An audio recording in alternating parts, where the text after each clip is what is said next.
Peaky blinder show तो आप सभी लोगों ने देखा ही होगा, लेकिन आज हम पीकी ब्लाइंडर की नहीं, द रियल पीकी ब्लाइंडर की बात करने जा रहे हैं, जिन्होंने बर्मिंघम पे 30 साल राज करके पूरी दुनिया में अपनी निशानी छोड़ दी, जिनसे केवल आम जनता को ही नहीं बल्कि पुलिस को भी डर लगता था। कहा जाता है कि पीकी ब्लाइंडर्स का नाम उनकी कैप में ब्लेड रखने के स्टाइल से दिया गया है, लेकिन ये सब एक सफ़ेद झूठ है और आज मैं आपको सभी झूठों से पर्दा उठाकर सच से राब्ता करवाऊंगा।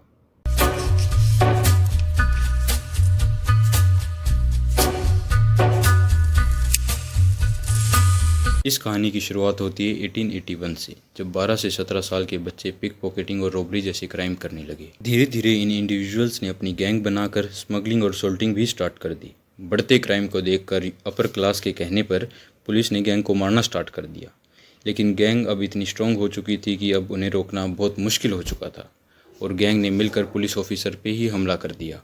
इस अटैक में कुछ कांस्टेबल की भी डेथ हो गई। इस हादसे के बाद गैंग का नाम आग की तरह फैल गया और गैंग काफ़ी मशहूर हो गई। वैसे तो बर्मिंघम में बहुत सारी गैंग्स थी, लेकिन इस गैंग ने सबसे अलग दिखने के लिए कुछ मेजर स्टेप्स उठाए। पहला था यूनिफॉर्म। ऊपर से स्टार्ट करें तो flat cap on head, peaked on one eye, a bell bottom trouser, a button jacket and a overcoat. और उनकी गर्लफ्रेंड और उनकी वाइफ सब लेविश क्लोथिंग यूज़ करती थी। दूसरा था गैंग का नाम, पीकी ब्लाइंडर्स। पीकी डिफाइन करता है उनका कैप पहनने का स्टाइल। उनकी कैप एक आंख की तरफ झुकी हुई होती थी। ब्लेंडर्स एक बर्मिंघम का स्लैंग है जिसका मतलब होता है नीट एंड क्लीन अपीयरेंस को दिखाना।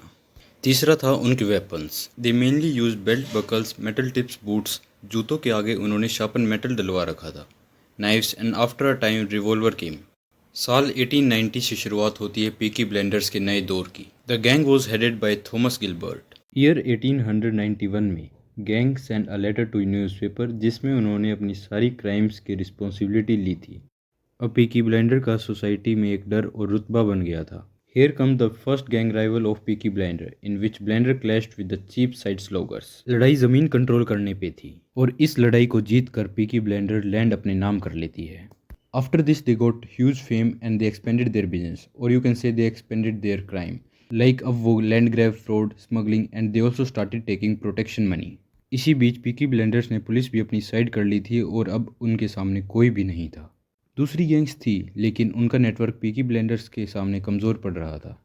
इन ईयर 900 सरकार ने करप्शन ख़त्म करने के लिए और लोकल गैंग्स को मिटाने के लिए एक नया पुलिस चीफ अपॉइंट किया, जिसका नाम चार्ल्स राफ्टर था। चार्ल्स ने आते ही सब करप्शन ख़त्म कर दिया और जो पुलिस एक टाइम पे पीकी ब्लाइंडर की मुट्ठी में बंद थी, अब वो वापस पावर में आ चुकी थी। इसी बीच पुलिस ने पीकी ब्लाइंडर्स पे अटैक कर दिया, जिसमें पीकी ब्लाइंडर्स का भी काफ़ी नुकसान हुआ, लेकिन कुछ कॉन्स्टेबल्स की और कुछ लोकल आदमियों की भी मौत हो गई।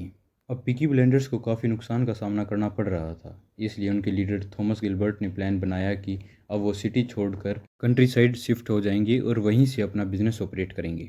बिजनेस ऑपरेट करने में पीकी ब्लाइंडर्स को कुछ ज़्यादा तकलीफ नहीं आई, क्योंकि पीकी ब्लाइंडर्स ने अब बहुत सारा पैसा कमा लिया था और साल 1902 में Peaky blinders country side shift हो गए और वहीं पे अपना बिजनेस ऑपरेट करने लगे। इन 1917 पीकी ब्लाइंडर के रेस कोर्स पे कंट्रोल लेने के बाद उन पे नज़र पड़ती है the biggest gang of Birmingham city, the Birmingham boys, जिसके हेड बिल किम्बर एक टाइम पे पीकी ब्लाइंडर्स के ही मेंबर थे। रेस कोर्स की वजह से बर्मिंघम बॉयज़ और पीकी ब्लाइंडर्स के बीच में राइवल स्टार्ट हो गया था, जिसमें पीकी ब्लाइंडर्स कभी भी कमज़ोर नहीं पड़ती, लेकिन अब गवर्नमेंट चाहती थी कि पीकी ब्लाइंडर्स ख़त्म हो जाए और वापस से गवर्नमेंट का राज आ जाए। पुलिस और बर्मिंघम बॉयज़ ने पहले तो मिलकर धीरे धीरे पीकी ब्लाइंडर्स के बिजनेस पे कंट्रोल ले लिया, और फिर अचानक खबर आती है कि पीकी ब्लाइंडर्स गायब हो गई है। कहना था कि पीकी ब्लाइंडर्स लास्ट में बिल्कुल बर्बाद हो चुकी थी, सब बिजनेस बंद हो गए थे। पीकी ब्लाइंडर्स के सभी मेंबर अपनी पहचान छुपाकर दूसरे देश में चले गए थे। इसलिए 1920 में पीकी ब्लाइंडर्स की एंटी गैंग सबीनी गैंग और द बर्मिंघम बॉयज़ ने मिलकर बर्मिंघम पे कंट्रोल ले लिया। 1920 से 2024 तक पीकी ब्लाइंडर्स जैसी गैंग पूरी दुनिया में कहीं भी नहीं पाई गई। इतना ऑर्गेनाइज तरीके से गैंग ना आज तक कभी चली है ना कभी चलेगी। इस गैंग पे जो वेब सीरीज़ बनी है वो एंटरटेनमेंट पर्पस के लिए देखना सही होगा, क्योंकि सच्चाई शो से बहुत अलग है। पीकी ब्लाइंडर्स इतने अच्छे नहीं थे जितने शो में दिखाए गए हैं। इसी के साथ मैं आपसे अलविदा लेता हूँ। आप मुझे इंस्टाग्राम पे कांटेक्ट कर सकते हैं, नहीं तो see you in the next video.